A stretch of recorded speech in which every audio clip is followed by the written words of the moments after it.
Deus pela vida do pastor Samuel Freire. Quero agradecê-lo também pela oportunidade de estarmos juntos, cultuando ao Senhor nessa noite, e também fazer uso aqui da sua oportunidade de estar falando da congregação. Quero dizer que sou honrado por isso, por essa grande oportunidade. Também louvo a Deus pela vida da irmã Sônia, Deus abençoe, também pela vida da irmã Nete, que juntamente com o pastor Daniel foi meu pastor, no setor 30, né, e no setor 109 também. Deus abençoe a Nete, abençoe a família, em nome de Jesus. Amém?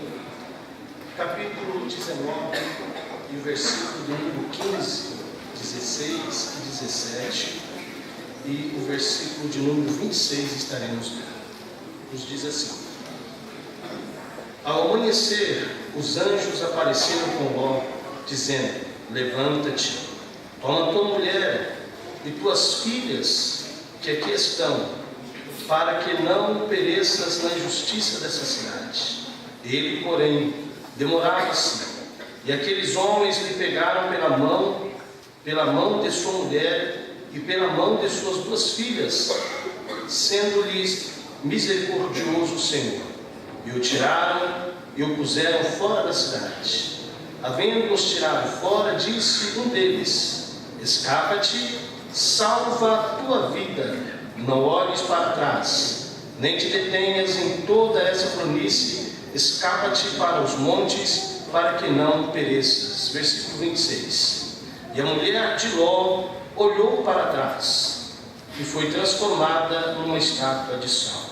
Ainda lemos no livro do Evangelho do Senhor Jesus Cristo, segundo narrou Lucas, capítulo 17, e o versículo de número 32, que nos diz assim: Jesus dizendo assim: Lembrai-vos da mulher de Ló. Amém? Eu estava em casa nesses dias, meditando como de costume na palavra do Senhor, e Deus falou muito forte comigo acerca dessa escritura. E Deus, Ele iluminou essa palavra revelada.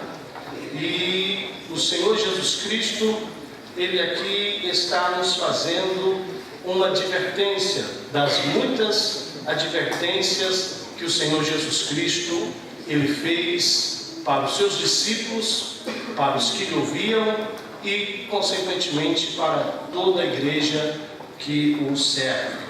E o Senhor Jesus Cristo, dentre muitas advertências que Ele fez, uma delas é essa que Lucas ele escreve. E parece ser muito curta, muito pequena, muito rápida, mas é de grande importância esta advertência que o Senhor Jesus ele nos faz. E Jesus diz o seguinte: lembrai-vos da mulher de Ló. E quando Jesus está dizendo acerca dessa advertência, o contexto que Jesus está dizendo é acerca da sua vinda, da parousia, da sua vinda iminente, quando o Senhor vier buscar a sua igreja, sua segunda vinda. Haja vista que Ele já veio, pregou, muitos creram, nós também cremos, nós somos muito bem-aventurados porque nós não vimos, mas nós cremos no que foi profetizado e escrito para nós. E o que o Senhor Jesus, Ele profetizou, ensinou, e Ele falou, isso nós recebemos da parte do Senhor. E essa palavra extraordinária que o Senhor Jesus, Ele estava dizendo para os seus discípulos, para a multidão que estava lhe ouvindo. Jesus estava falando sobre a sua vinda. A vinda dele será muito rápida, tão rápida que não haverá tempo para o amanhã, para o acaso, para o arrependimento. Não haverá tempo para uma segunda oportunidade. E Jesus, Ele mesmo disse que a vinda dele seria semelhante à vinda de um ladrão. Um ladrão não avisa a hora que vai chegar, ele simplesmente chega. E ele tem algumas características, porque ele vem numa hora em que você não está esperando, que você está desprovido, a sua guarda está baixa. Então Jesus ele vai nos falar muito a questão da sua vinda, e uma delas é essa, assim como foi também nos dias de Noé, comiam, bebiam, casavam e davam-se em casamento, compravam e vendiam, assim também será a vinda do Senhor. E a vinda do Senhor também será semelhante aos dias de Ló, a qual eu li que Deus enviou 2 anjos para resgatar Ló e a sua família, mas embora Ló e as suas filhas se salvaram e a sua esposa não se salvou. Então Jesus está nos advertindo para que possamos entender que mediante a uma mensagem alguns poderão se salvar e outros poderão não se salvar. O meu objetivo através dessa mensagem é, como disse o apóstolo Paulo, que nenhum se perca, antes que todos cheguem ao arrependimento e o reconhecimento da graça de Deus, o Senhor Jesus Cristo. Pedro vai falar um pouco acerca dessa família. Pedro vai dizer acerca de Ló. Quem era Ló? Para Pedro, Ló era uma pessoa justa. Ser justa, no contexto que Pedro está dizendo, é ser alguém cristão, é ser alguém que professa uma fé em Deus, é ser alguém que tem um temor de Deus, que tem um conhecimento acerca de Deus. Então logo percebemos que a família deste homem é uma família que busca Deus, que serve a Deus. A prova é que Deus enviou os anjos para poder resgatar essa família. Mas, mediante o texto que nós lemos, nós temos algumas coisas para falar. Antes, quero propor uma pequena introdução, porque me chama uma grande atenção para o que o Senhor Jesus Cristo, Ele nos diz através dessa palavra. Por exemplo, eu fiquei analisando em toda a Escritura, o Antigo e o Novo Testamento, Deus, Jesus, o Espírito Santo, Ele não nos orientou a estar lembrando de Abraão, por exemplo, a estar lembrando de Isaac, a estar lembrando de Jacó, a estar lembrando de José, de Moisés, dos profetas menores e maiores. Não. Ele também não falou para nós lembrarmos de algumas mulheres que também tiveram uma vida compromissada com Deus, como Sara, como Rebeca, como Esther, como Ruth. Ele não falou isso. Ele falou para nós lembrarmos de alguém que a sua vida se perdeu em toda a eternidade. E isso sim é uma grande preocupação, ainda quando eu penso que Jesus, Ele mandou eu lembrar, e quando Ele manda eu lembrar, o assunto é a sua vinda. E quando eu penso que Jesus mandou eu lembrar, e o assunto é a sua vinda, logo eu penso, quem que está nos orientando? Quem está nos orientando não é Abraão. Quem está nos orientando não é o escritor Lucas. Quem está nos orientando não é nenhum dos escritores da Bíblia. Mas quem está nos orientando a não esquecer dessa mensagem é o próprio Senhor Jesus Cristo.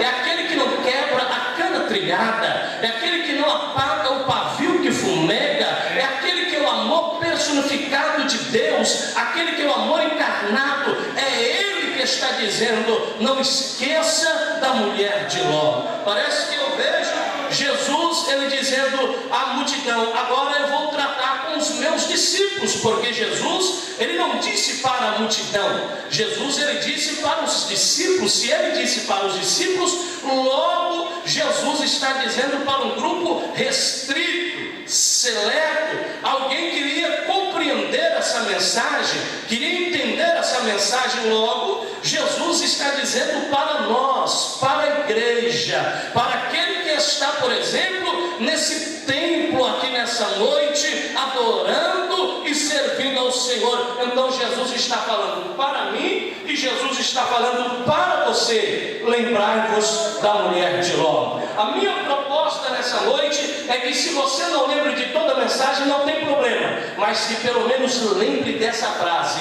lembrai-vos da mulher de Ló. A minha proposta é que você saia daqui dizendo consigo mesmo: eu não posso esquecer a história desta mulher. Durma pensando na história dessa mulher, viva pensando na história dessa mulher. Deus deu uma oportunidade a essa mulher, assim como Deus, através de Jesus, também está te dando uma oportunidade nessa noite. Eu fico me pensando, meus irmãos, a maneira que Jesus utilizou por exemplo, tome cuidado para não seguir os passos dessa mulher. Ele também não disse isso. Ele também não disse, olha, preste atenção para não imitar essa mulher. Ele também não disse. Ele também não disse, olha, não sejam como a mulher de Ló. Não. Ele disse, lembrai-vos da mulher de Ló. Quando eu percebo Jesus dizendo lembrai-vos, eu penso que Jesus está olhando para mim, vendo as minhas fragilidades, vendo as minhas limitações, sabendo que eu sou incapaz, imperfeito, que eu sou às vezes transitório na vida, e Jesus pode olhar para mim e dizer, Jairo, você pode esquecer de algumas coisas na vida, mas não esqueça isso, lembrai-vos da mulher de Ló. O que Jesus está fazendo? Ele está aguçando a minha mente, Ele está fazendo que eu possa pensar, para que eu possa realmente colocar no meu subconsciente, no meu coração, para que eu não possa pecar contra Deus. Alguém já disse que a mente nos engana, e alguém, muitas vezes no provérbio coloquial, vai dizer que você nem se lembra do que comeu ontem, não é assim? Então Jesus está dizendo, não esqueça dessa mensagem, não esqueça dessa exortação, lembrai-vos da mulher de Ló. E o que Jesus quer que eu lembre através dessa história? Em primeiro lugar, Jesus quer que eu lembre dos privilégios religiosos que essa mulher desfrutou. Por exemplo, Pedro disse que o seu esposo era justo. Então eu vou analisar que a justiça é porque ele serve a Deus. E ele serve a Deus por quê? Ele serve a Deus porque ele é sobrinho de Abraão. E quem é Abraão? Abraão, ele foi um homem a quem Deus se revelou-se para ele. Não foi Abraão que levantou o altar, dobrou o seu joelho, acendeu uma fogueira e disse, Deus, se revele para mim. Não. Deus, em livre, espontânea vontade, em sua onisciência, onipotência, Ele resolveu revelar-se para Abraão. Ele poderia ter se revelado ao pai de Abraão, mas não quis. Ele poderia ter se revelado a Sara, mas não quis. Ele revelou-se a Abraão. Então eu quero vos dizer que Abraão, nesse contexto, era o único que conhecia um Deus verdadeiro, um Deus existente, tinha uma fé monoteísta. Por que eu digo isso? Porque a história extra-bíblica vai dizer que a família de Abraão era empresária, e o ramo de empreendedor dessa família era uma fábrica de construção de imagens de deuses. Ou seja, a família de Abraão, eles eram causadores de outras pessoas a estarem invocando e adorando outros deuses. Então logo Deus, nesse contexto todo da família de estar trabalhando com deuses, eu vou criar um Deus maior, um Deus menor, um Deus com braço, um Deus sem mão, um Deus com olhos, e assim vai a criação de vários deuses. Deus se apresenta nesse panteão todo da família, e quando Deus se apresenta nesse panteão todo da família, Abraão entende, isso não é fruto da minha imaginação, isso também não é uma vijaze e nem uma profetada, isso é o Deus real, verdadeiro, onisciente. Eu não estou vendo esse Deus, mas eu creio que Ele existe. Ele é invisível, mas Ele é real. Então Abraão era alguém que conhecia Deus, e Ló é o seu sobrinho, e ela é a esposa de Ló. Então logo ela pertence a uma família religiosa que conhece a Deus. Sabe o que eu acredito? Eu acredito que ela já deve ter presenciado, ter visto ou ter ficado sabendo nos momentos em que Abraão levantava o altar entre Betel e Ai, que Abraão costumava levantar o altar. Eu acredito que ela deve ter ficado sabendo quando Deus visitou Abraão e disse, Abraão, anda na minha presença e seja perfeito. Abraão, através de ti eu irei abençoar todas as famílias da terra. Ela deve ter ficado sabendo dessa promessa. Eu acredito também que ela ficou sabendo de uma intervenção milagrosa, transcendental, divina, quando a sua família foi presa e Abraão, com 318 pastores, foi resgatar ali Ló e a sua família. Isso é milagre de Deus, porque Abraão nunca havia guerreado Senhor, o Senhor dos exércitos, é o Senhor que peleja ao favor daqueles que nele esperam pelo Senhor.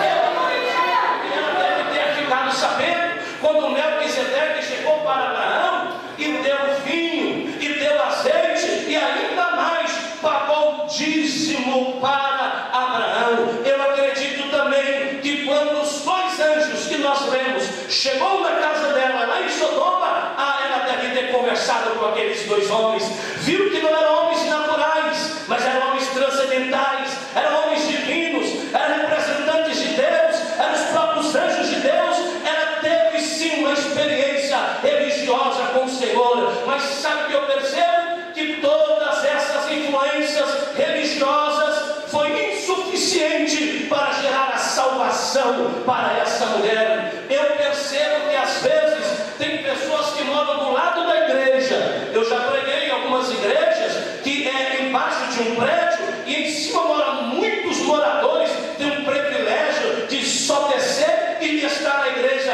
às vezes até chega atrasado, mas tudo bem. Mas existe pessoas que têm o privilégio de estar na casa de Deus.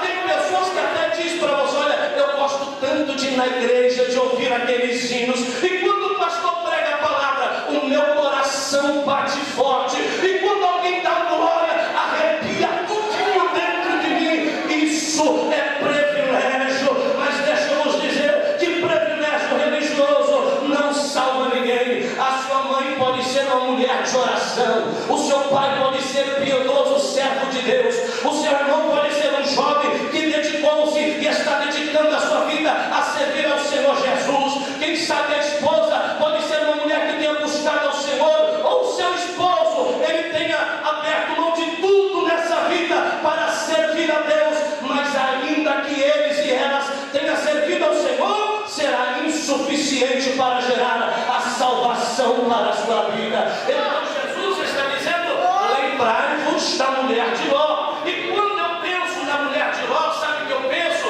Eu penso em Joabe, que andou com Davi, mas não desfrutou das bênçãos de Deus. Sabe de quem eu lembro? Eu lembro de Geazi. Lembra de Geazi? Geazi, servo de Elias. Olha, profeta Elias, o homem do fogo, o homem que falava não em nome de Deus, mas em nome dele. Segundo as minhas palavras, não vai chover. E Deus dizia: está assinado, não vai chover mesmo. E olha, é Geazi a quem Elias disse: olha, vai lá e suba e vê se tem uma nuvem. Ele foi lá, viu de uma nuvem pequenininha, do tamanho da mão de um homem. Ele chega e diz: Elias, parece que não vai chover. Você disse, mas Deus não está do teu lado, porque tem uma nuvem de que tamanho? É do tamanho da mão do homem. Ei, Geazi, corre e diga a Acabe que vai chover. É a mão de Deus. Oh, glória, é a mão de Deus. Mas Geazi pegou lepra, viveu com lepra, estava do lado de um homem de Deus, mas ele foi incrédulo. Sabe quem eu lembro? Eu lembro de Demas. Demas foi alguém que prejudicou a Paulo. Ele disse: olha, Demas me prejudicou demais. Sabe quem foi Paulo? Paulo foi o maior expoente do Evangelho depois de Cristo Jesus. O maior expoente do Evangelho. Aleluia! Depois de Cristo Jesus. Há muitos filósofos, teólogos, historiadores, pesquisadores vai dizer que o Evangelho é o Evangelho, primeiro, pela graça de Deus, e segundo, porque Deus salvou o apóstolo Paulo. Aí eu penso contigo: imagine um homem que teve o privilégio de andar ao lado desse homem e não desfrutou das bênçãos de Deus. Não, mas você sabe de quem eu mais lembro? Eu lembro de Judas Iscariotes, que foi pior do que Demas. Demas ainda andou com Paulo, e Judas que andou com o próprio Deus. Não pense que Jesus era apenas o filho de Maria, mas Jesus era o Deus de Maria. Oh, glória a Deus. A minha alma chora quando eu medito nessa palavra aqui nessa noite. Quem escolheu Judas foi Jesus. E Judas se perdeu para sempre. Quem sabe eu posso estar aqui pregando para você e está perdido para sempre. Quem sabe você pode estar me ouvindo aí e perdido para sempre.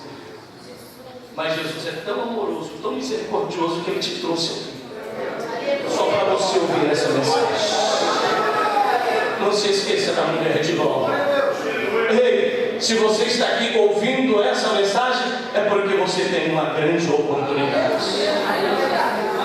Sabe o que eu me lembro? Quando Jesus diz assim, olha, lembrai-vos da mulher de Ló, Jesus quer que eu entenda do pecado que essa mulher cometeu.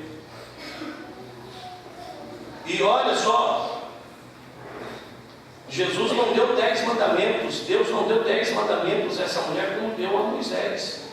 Não matar, não furtar, não. Só um. Só um mandamento. E qual é o mandamento? Saia depressa e não olhes para trás. Aleluia. Pode até olhar para o lado se você quiser, mas só não olhe para trás. Pode até olhar para cima, mas só não olhe para trás. Pode até olhar para baixo, mas não olhe para trás. Então, quando ela olha para trás, sabe o que eu entendo? O caráter dessa mulher estava incutido, camuflado, escondido. Mas quando ela olha para trás, ela diz: eu sou isso aqui. Quem eu sou?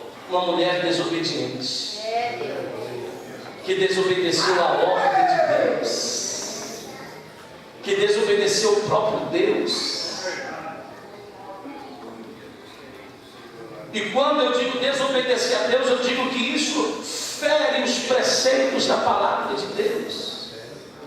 Ei, Saul, lembra de Saul? Foi escolhido por Deus. Do ombro para cima, ninguém era semelhante a ele. Mas Saul pensou que Deus se agradava mais do sacrifício do que da obediência.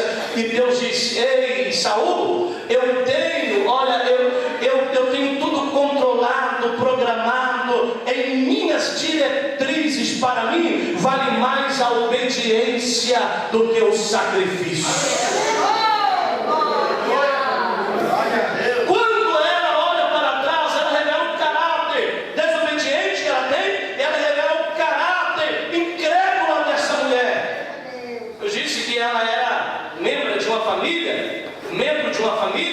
Que servia a Deus, seu esposo justo, viu anjos, teve privilégio, mas ela era incrédula. Por que eu vos digo isso? Porque eu penso que ela brincou com fogo. E a história diz que quem brinca com fogo se queima. Até parece que eu penso, será que ela pensou que Deus estava brincando com ela? Será que ela achou que Deus estava mentindo para ela? Que Deus disse que ia destruir, mas na verdade não iria destruir? Deus só queria fazer uma jogatina com ela? Até parece que Deus está brincando conosco, dizendo: eis que cedo veio e ele não veio. Porque desde pequeno, na escola dominical, eu sempre ouvi: Jesus veio. Até parece que ele está brincando conosco, não é? Mas eu sei de uma coisa: ele virá.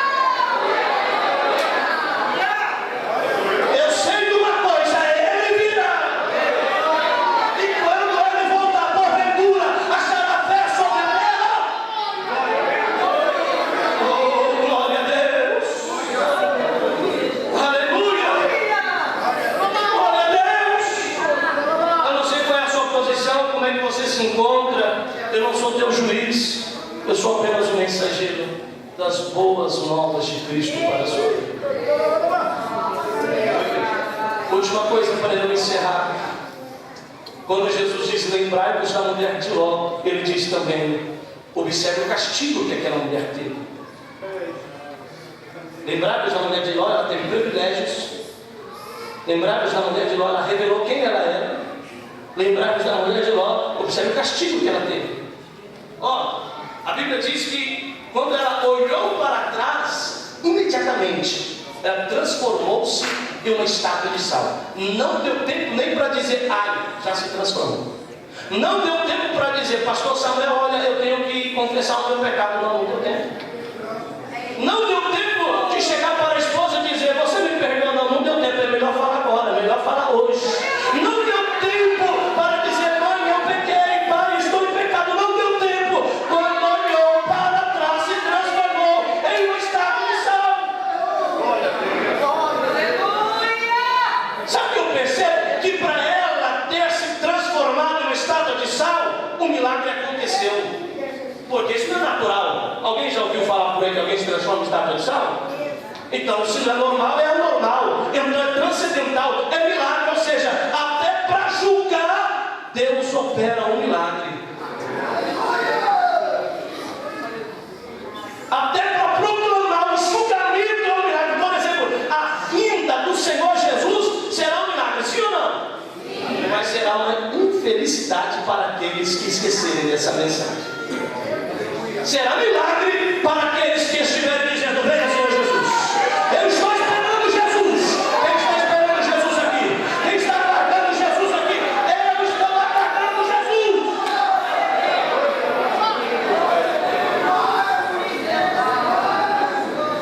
O milagre aconteceu também, não só com ela.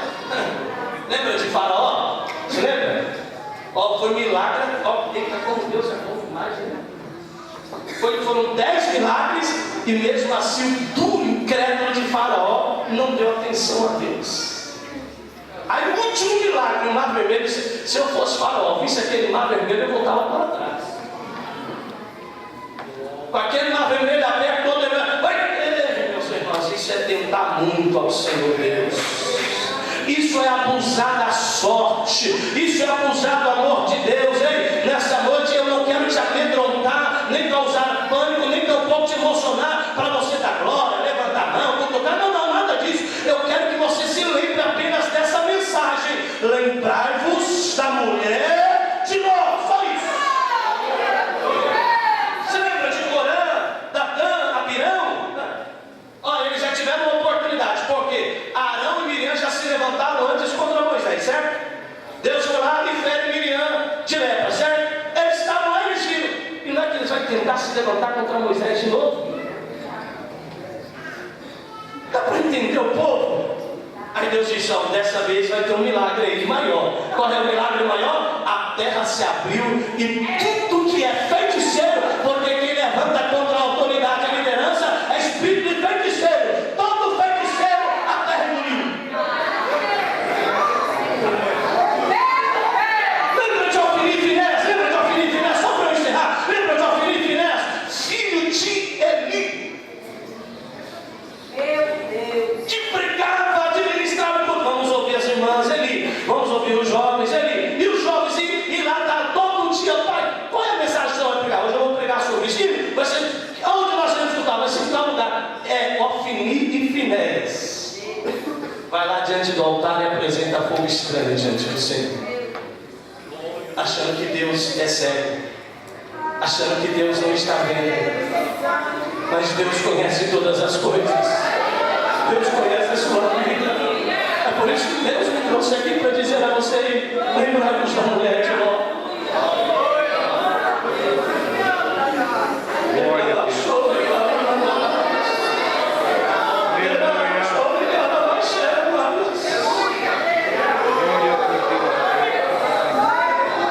Tem um livro que diz assim: Jesus ele vai voltar para buscar a sua igreja. Glória a Deus. Por isso que vale a pena esperar pelo Senhor. E a salvação é muito difícil conseguir, viu? Chegou um jovem rico lá em Lucas 19 e disse para Jesus: bom mestre, que bem farei para herdar a vida eterna? Eu posso fazer muitos bens. Escolha o que o senhor quer. Quantas cestas básicas que eu preciso dar? Que bem farei para herdar a vida eterna?